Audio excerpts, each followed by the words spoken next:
If you're curious to hear a little music from our guest Carla Lucero, who we spoke to in our most recent episode, check out E4TT's annual concert of music by women and non-binary composers, Midnight Serenades, on January 25th.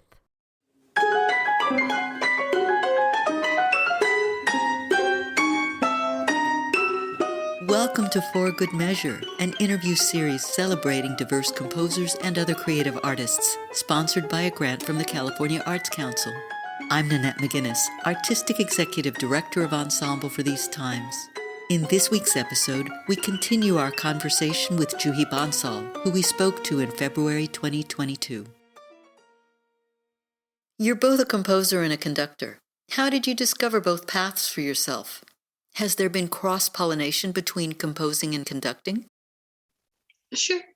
I remember reading something years ago. Esa-Pekka Salonen had talked about how he started conducting. And I just, I love this because this was true for me, and I think true for many composers as well. He mentioned that he wanted to make more opportunities to have his music played. And the obvious way to start doing it was to learn how to conduct and do it himself. And of course, for him, it's been this incredible trajectory. For me, it's much more low key than I think, Mr. Salonen's has been. But in my case, it was that same idea of wanting to, one, make opportunities to get my music out there. Two, I love new music. I love sharing new music, and I love performing other people's music. So also just getting to really, as the composer, you can just kind of listen to other people's music and analyze it. But as a conductor, you really can be invested in it and kind of learn it inside out, which was something I always loved doing. And there's something very exciting about premiering other people's work as well, and putting new pieces out there for the first time. That's something I've always loved. There is so much cross-pollination back and forth. I think, you learn every time you perform, learn something musically, learn something about composition every time you perform a new piece. It really resonates with you. So I know in performing new pieces and conducting new pieces, I learned something from that'll make its way into my composition. And I think, there's so much overlap between how composers think and how conductors have to think, in that you're so invested in the sound start to finish, and you have to understand whatever piece you're doing, in such a hands-on way to make sense of it. I think the two really do feed back and forth. Did you always know you wanted to be a composer? Oh gosh, no, not at all. I I remember when I was applying for college, we were still in Hong Kong at that point, and I had been taking lots of piano lessons, and I used to take voice lessons and violin, lots of musical things. But I was also, I was really interested in physics and science. And at the time, I thought I was probably going to try to do a double major in computer science and something else. And, I just remember looking up schools that had music programs that sounded interesting, and just kind of off the cuff deciding, well, I think I can put together a composition portfolio. That doesn't sound all that hard. You talk about not knowing kind of what you're putting yourself in for. It was just this very weird experience of just trying to see if I could get in for a double major for both, and, putting together a portfolio. And to this day, I have no idea how I got into USC's program for composition, because I look at the bar that students have to make these days to get in, and that wouldn't, I truly have no idea how I got in. But I remember it was my first time being in the United States as well, coming for my freshman orientation and realizing that my class of composition student was 4 other students or 3 other students. And everybody else had been studying composition for many years. And I was like, I didn't know that composition was a thing you could study. It just sounded like fun. But, learned very quickly. And, obviously I really loved music and was excited to do it. And within the first couple of years, I realized I was more interested in the work I was doing in music than in the work I was doing in computer science. So kind of gradually let that go, and that's been my path since. But it was not a very well planned trajectory at the start. It's kind of just finding yourself there and letting things flow as they would. You're a staunch proponent of bringing new audiences into contemporary music. What have been the most effective ways you've found to bring new listeners into the contemporary music scene? Any advice for contemporary musicians or ensembles? That's a great question. And, I think the answer depends a little bit on who it is that you're trying to bring in. So my experience has been there's kind of two groups of people who I think have potential to be really interested in actually contemporary music, just maybe they don't know it yet.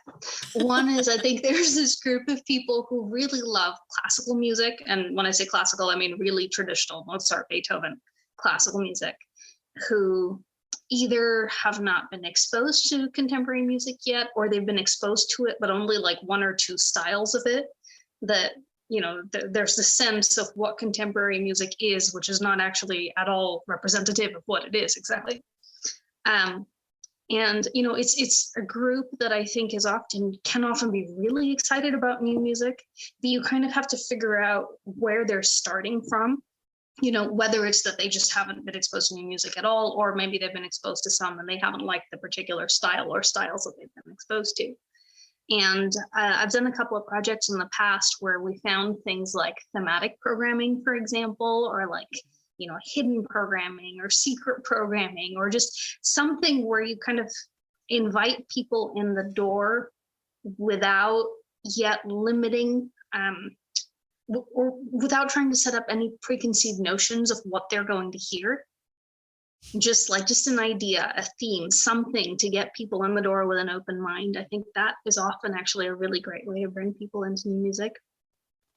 And the other group, I would say, and this is actually probably by far the much larger group, is kind of people who are not necessarily interested in classical music, whatever that means, classical music, but people who listen to popular music, to folk music, to all the like normal musics of today.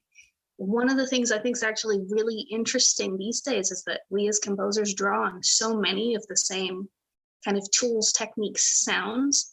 I think there's more crossover right now between like stage music and non-stage, non-concert music than probably there ever has been in the past. So I think there's a lot of room to get people interested in contemporary music who maybe don't care about the traditional classical music at all. And it's, again, that same idea of kind of finding the points of overlap. So there's a number of projects where they'll do like film, either, silent film type things or like film scores live that just kind of, it's one way to introduce people who maybe don't have an interest in classical music into what is being written these days by and for contemporary musicians. But anything really where you can start making connections to, again, themes are a good idea, events that are about more than just the music on the stage, just like a broader event, a broader story, a broader festival are great ways to get people in the door. Because I've been surprised how often people get interested in new music once they hear it. It's just getting that first hurdle. You just got to get them to hear it the first time and find something that they like. Those are great ways to do it. I think the separation between the concert stage and every other music that's made is a very 19th century artificial concept. And before that, we didn't have a sense of really classical music versus popular music. I mean, there was a range, but the same musicians were doing it. So it's, in a sense, almost like we're returning more to what it used to be. I think it's about time. Even, it's so interesting. We're having this conversation online, you and I, and this is going to be put digitally. This is kind of in a little microcosm exactly what we're talking about. There is no stage. There is just conversations about music and how people discover that. I think it's actually a really exciting time to try to bring new audiences in. Thank you for listening to For Good Measure, and a special thank you to our guest, Juhi Bansal, for joining us today. If you enjoyed this episode, please subscribe to our podcast by clicking on the subscribe button and support us by sharing it with your friends posting about it on social media, and leaving us a rating and a review. To learn more about E4TT, our concert season online and in the Bay Area, or to make a tax-deductible donation, please visit us at www.e4tt.org. This podcast is made possible in part by a grant from the California Arts Council and generous donors like you. For Good Measure is produced by Nanette McGuinness and Ensemble for These Times and designed by Brennan Stokes, with special thanks to audio engineer extraordinaire Stephanie Neumann. Remember to keep supporting equity in the arts and tune in next week for Good Measure.